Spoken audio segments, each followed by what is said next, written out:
Hi, my name is Scott O'Connor, past state deputy of the Florida jurisdiction and current Supreme Director of the Knights of Columbus. Many of you may have heard my presentation at the recent Florida organizational meeting about the Guatemala Mission Fund.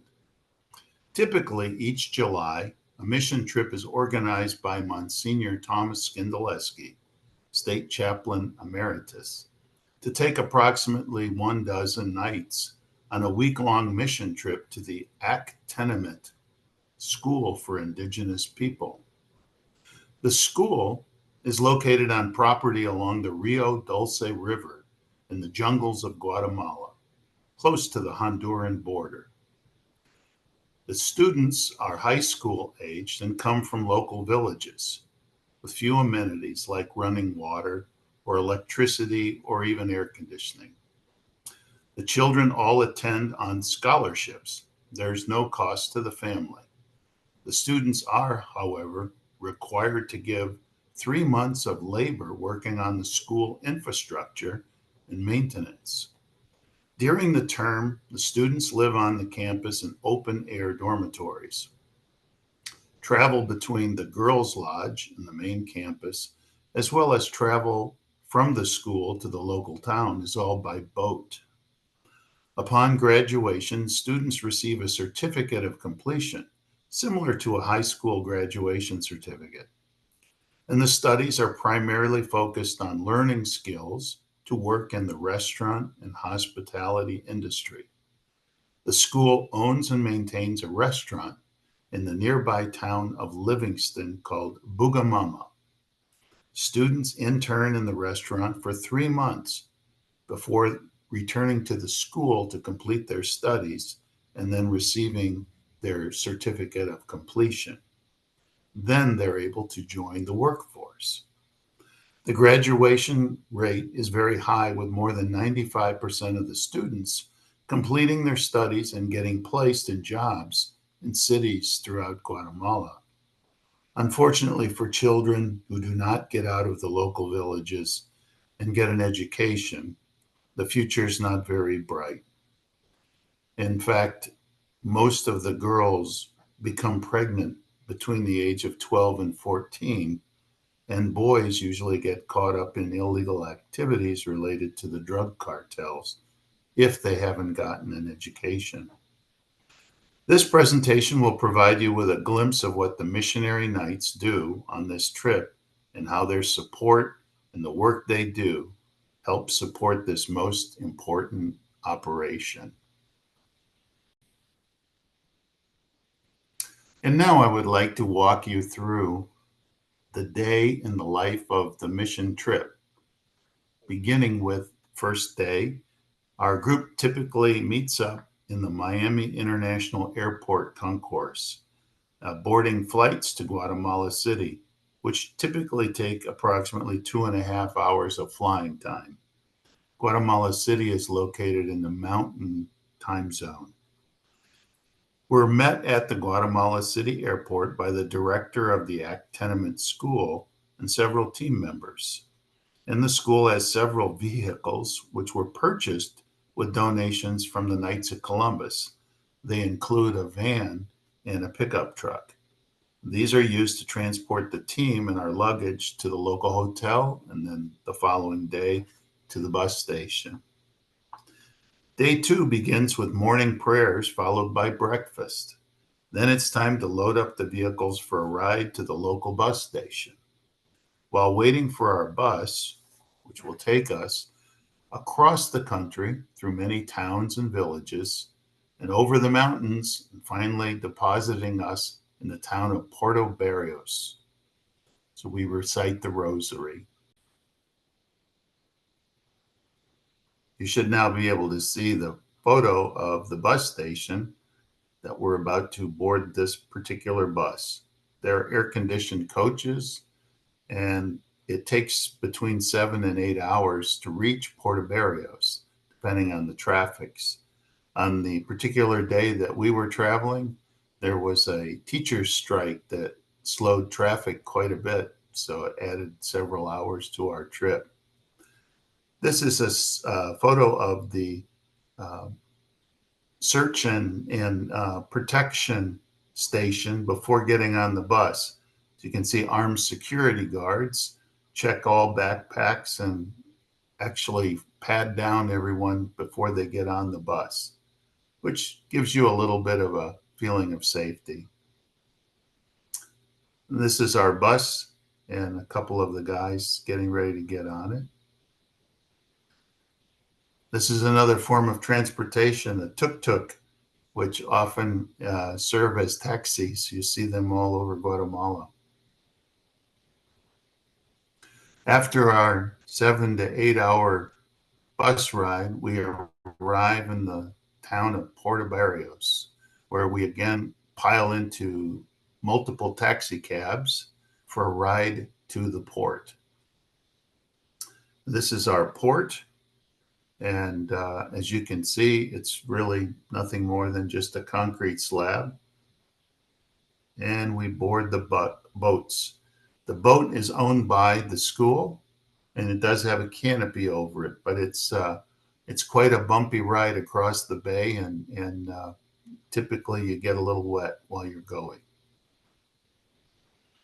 Once we get across the bay, we arrive at the hotel, which will be our home for the next few days, called Hotel Gil, run by a woman named Sylvia, who's been there many years, and she also cooks breakfast for everyone every morning. So day 3 typically begins with morning prayer, followed by breakfast, and then we board the boat for approximately a 30-minute ride up the river to the Ak Tenement School campus. Once we get on the boat,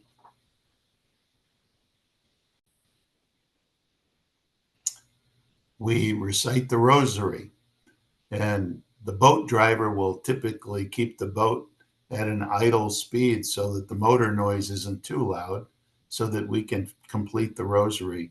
Once it's completed, he then revs up the motors, and we take off quite a bit faster. But as we're going up the river and reciting the rosary, Monsignor Tom will poke people to lead the next decade, which is always kind of a fun thing.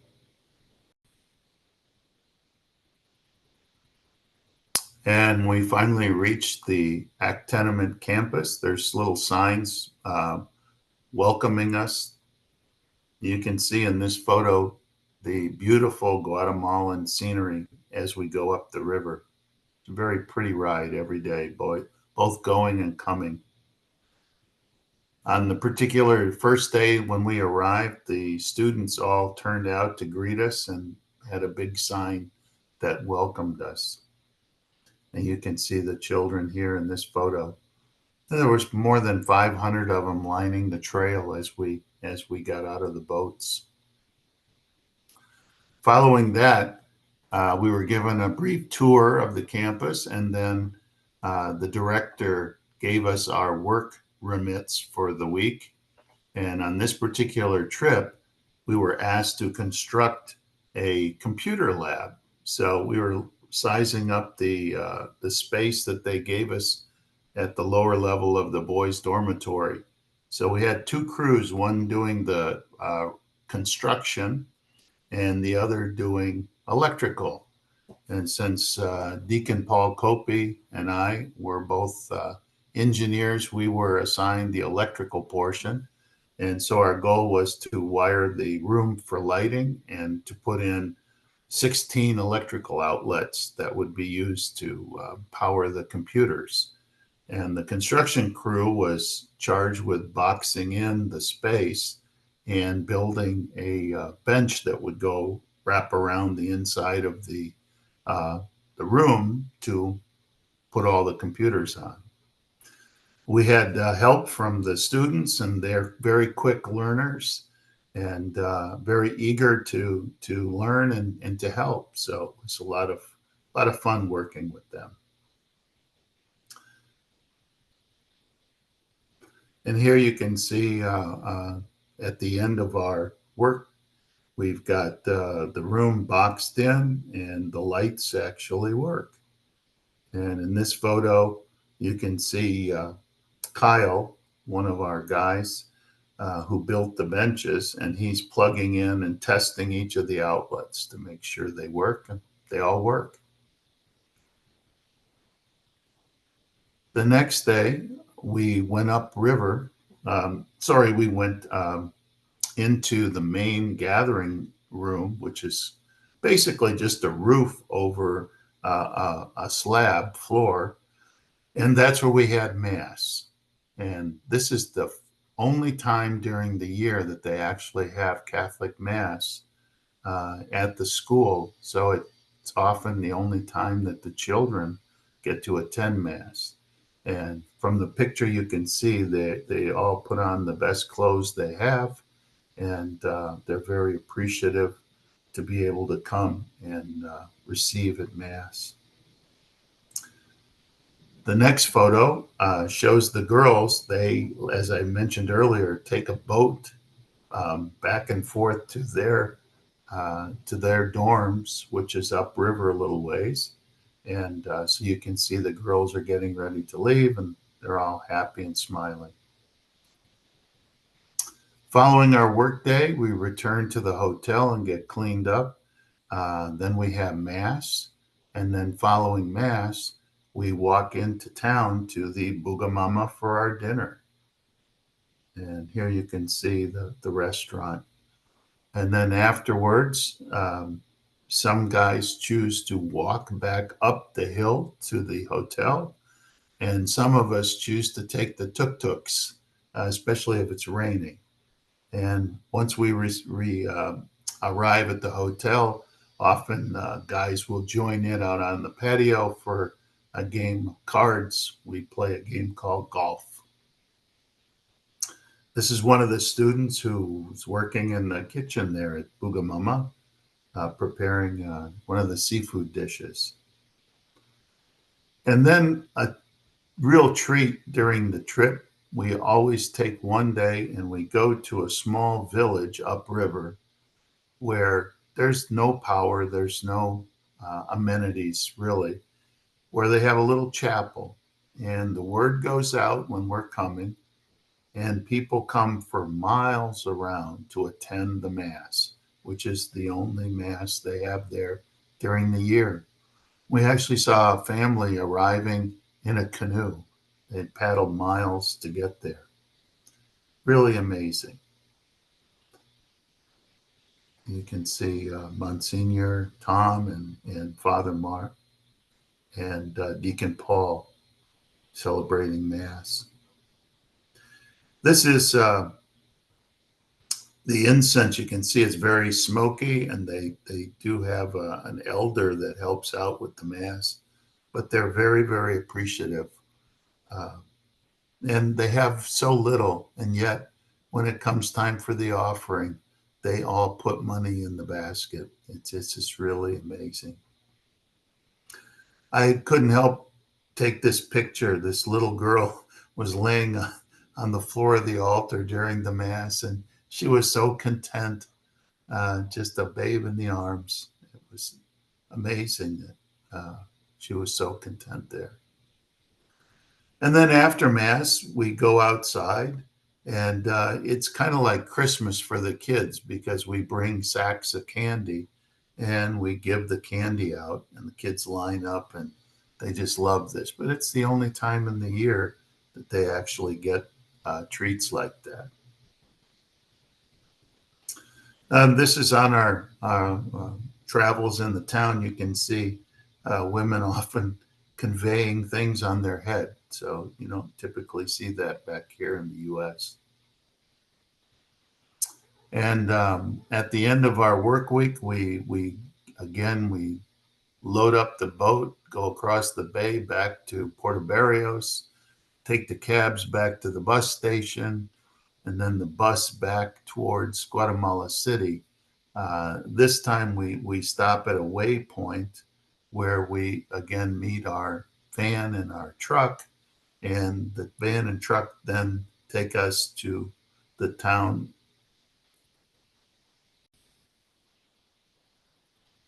Antigua is the town where we will stay for the next 2 days. and arriving in Antigua, which is really a destination city, we check into our hotel, and then it's time to head off for dinner. The following morning, we get up and we have morning mass. And you can see the picture here in a beautiful garden setting. And on the last day, Steve, the director of the school, presented each of us with a certificate thanking us for our participation in the Guatemala mission trip.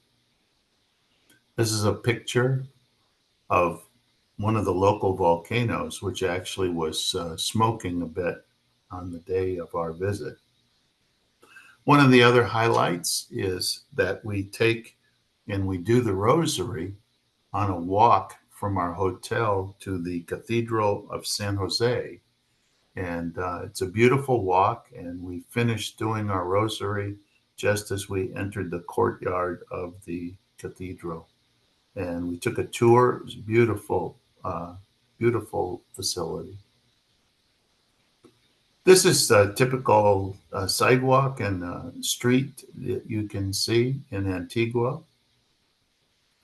And this is a market. A lot of the guys wanted to purchase coffee and things in the marketplace. So we were able to pick up a lot of things. While we were at the street merchants' booths, Monsignor Skindoleschi gave a blessing to one of the vendors, which was very nice, in which he also was able to purchase some rosaries from her.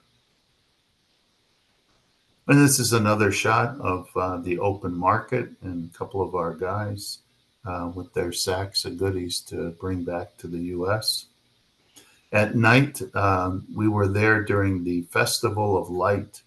So it was a huge draw, lots and lots of people, as you can see in the streets. Quite amazing to observe. And of course, then there's the last night dinner. We typically go to a restaurant that has local dancers that dance in the native style, and several of the young men on our trip actually joined in. And that basically concludes the tour of the Guatemala mission trip. The final day, we board the van and the truck and head off to the airport for our return flight to Miami. But I would like to appeal to you. The school is in need of support. What we need to do is provide about $15,000 so that they can purchase the land that the restaurant, the Buggamama, sits on. Otherwise, they may be at risk of losing that location, and it's very conducive to the work that the school and the mission does. So following this presentation, if you're so inclined, I would ask, please go back, talk to your Grand Knights, talk to your council members, and if you're able, make a donation. You can write it out to Florida KFC Charities, Inc., and then send it to our state deputy. Make sure you write in the memo box, Guatemala Fund. We do need to act on this very quickly, so if you can do it prior to the end of July, we would really appreciate it. Thank you so much. God bless you all. Viva Jesus.